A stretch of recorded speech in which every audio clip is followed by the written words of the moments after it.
A while back, I had recorded a series of meditations for this app called Simple Habit, and uh, they asked me to develop a few different series, and one of them was called Freedom from Thought.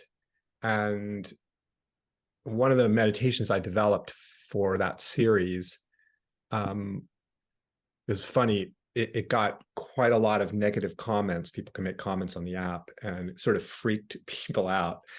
Interestingly, some people actually found it very liberating.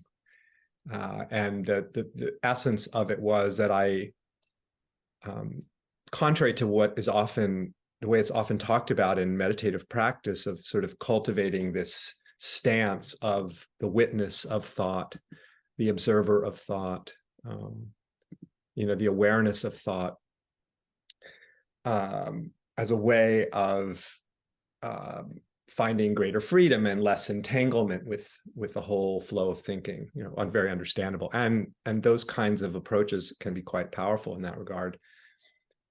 In that meditation, I was inviting people to take a very sort of different approach to it, and to feel the way in which thinking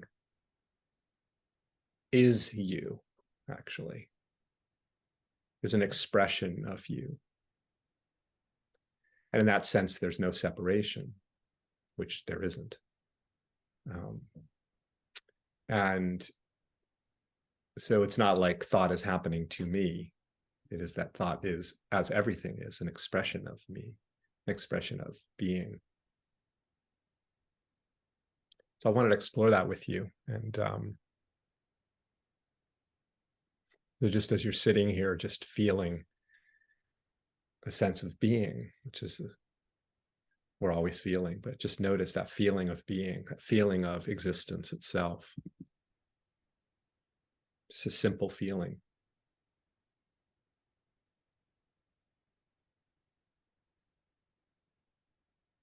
Fact that you are.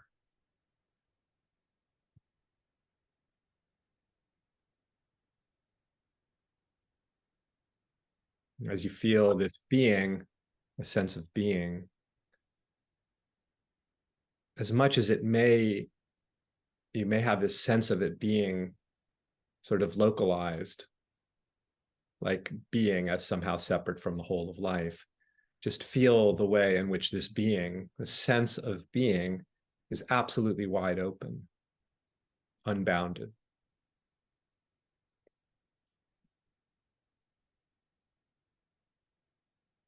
Has no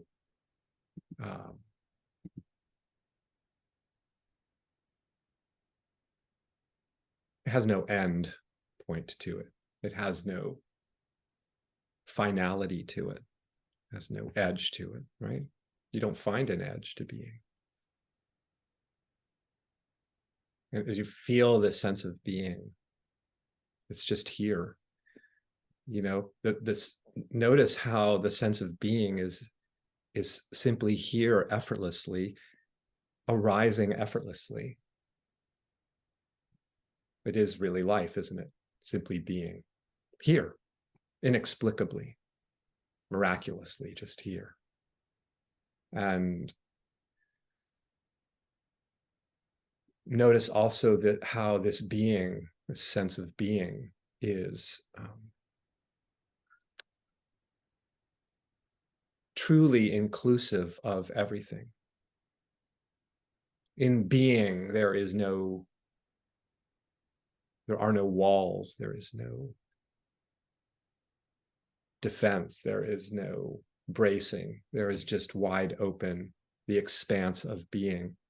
And this being, this existence that you are, is the being that everything is, that everything that is arising right now, sensations, emotions, memories, thoughts, hopes, dreams, fears, feel that all of it is an expression of being, an expression of you. All of it inseparable from being.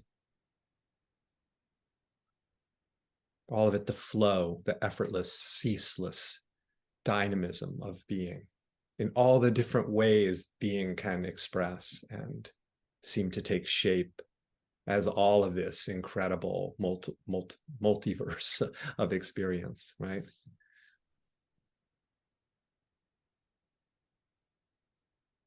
This ocean of being, vast, boundless ocean of being, that is you, that is your mind, your body,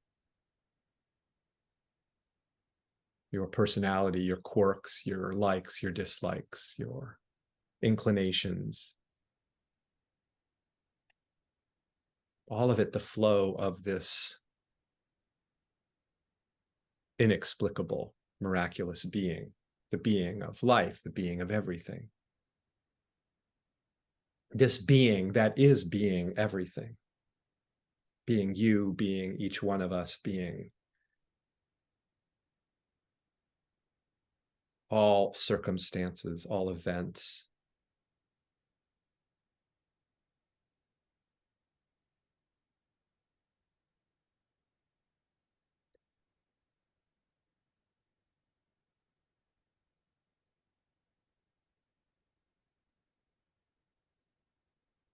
Omnipresent as everything, this being. And not because we're sitting here noticing it and appreciating the being, although that's delightful to do. It is whether it's being noticed or not. But notice a moment of what we might describe as not noticing being is being in that particular form. There really is no not noticing. There's only the noticing of what is, right? The noticing of what is life.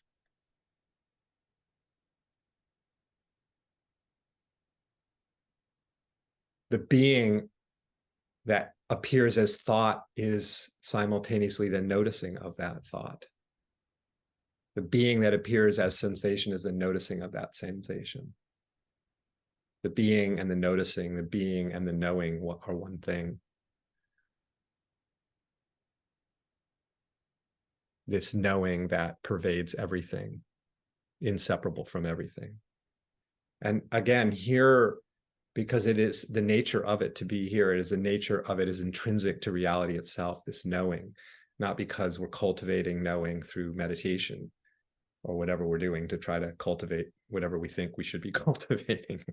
It doesn't need to be cultivated. It's just here spontaneously, effortlessly, being and knowing one thing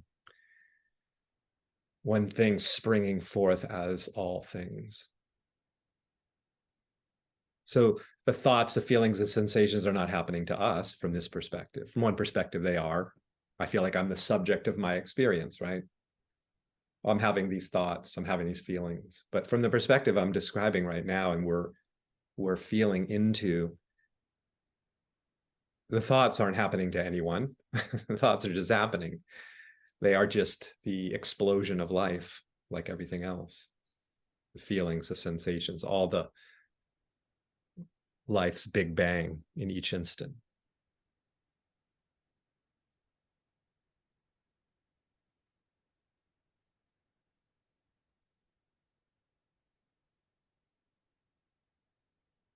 So just feeling the deep rest of that. This is just being itself in all of the forms that it takes. It is just simply being. It's being feeling, being sensation, being thought, all effortlessly, all deeply at rest, just being. You are the restfulness of being.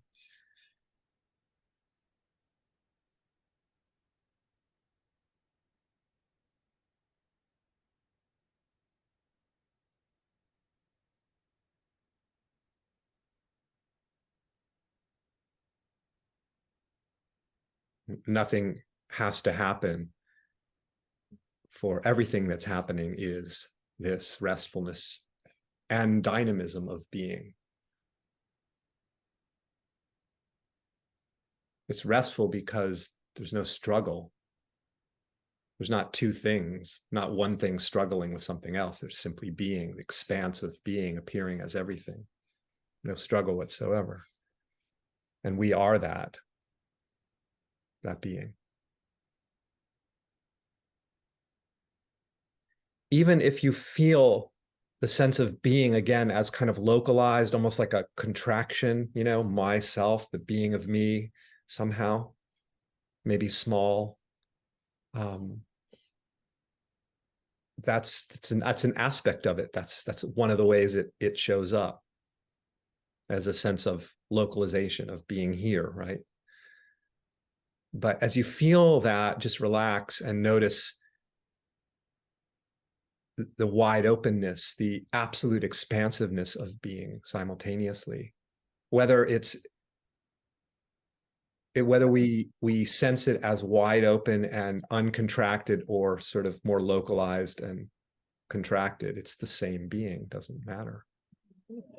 Feel that? Just notice that. It's like if this were being, and there's a sense of kind of closed and tight and contracted, and then that relaxes and just opens, and it's just the wide openness of being. It's the same being, whether it's this way or that way, right? Contracted, open, doesn't matter. It's the same being, right?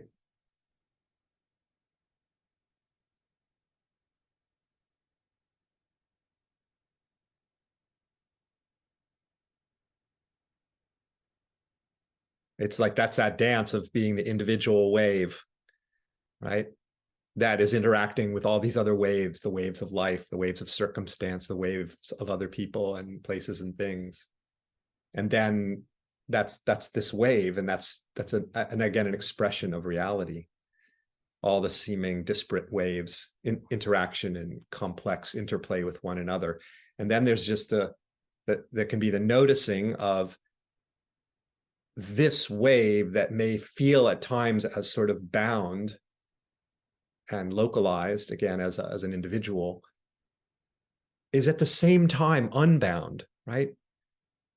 We can think of the wave that rises up out of the sea as a kind of contraction of the wave, forming that form of the wave, right? But at the same time, the wave is uncontracted. It is inseparable from the sea. So it's both localized and completely unlocal and spread everywhere, right? Beyond space. It's wild, isn't it?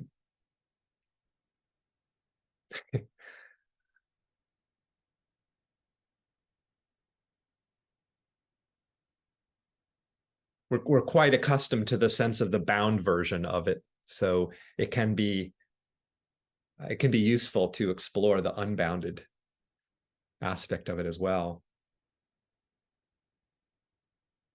But it dances as both of those, unbound and seemingly bound, and utterly beyond any way that we might characterize it, right?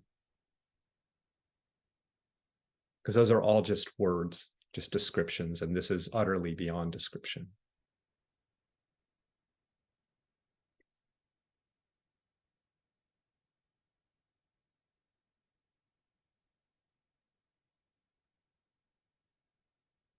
Even the word being, just a word. What is being?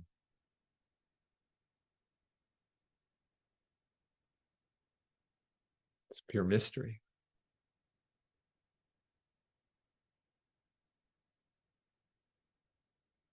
What is knowing? The knowing of this moment.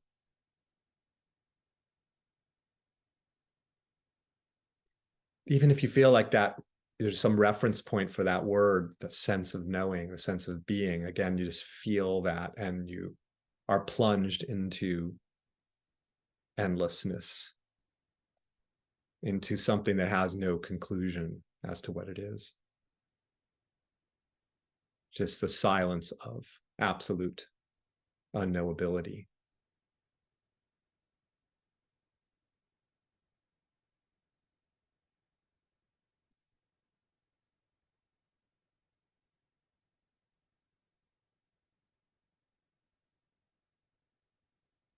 And that unknowability of being, of knowing, again, pervades every experience.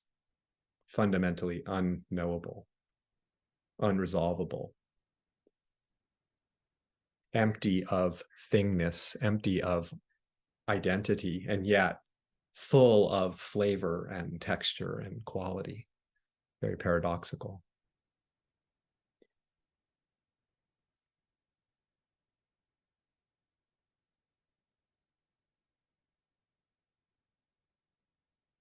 That's the wild thing, that this absolute transcendental, absolute, inexplicable, boundless, fathomless mystery, the transcendent, is your everyday normalcy, quote unquote.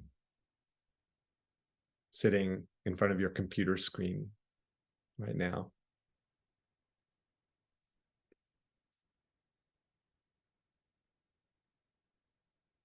There's a chapter in my last book called Sitting in a Chair Isn't Merely Sitting in a Chair.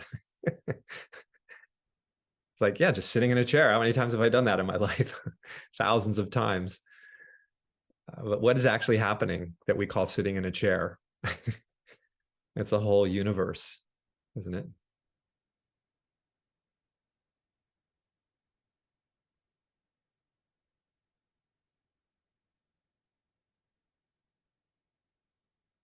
Every tiny little pixel in the field of experience is a galaxy, a universe of complexity and subtlety and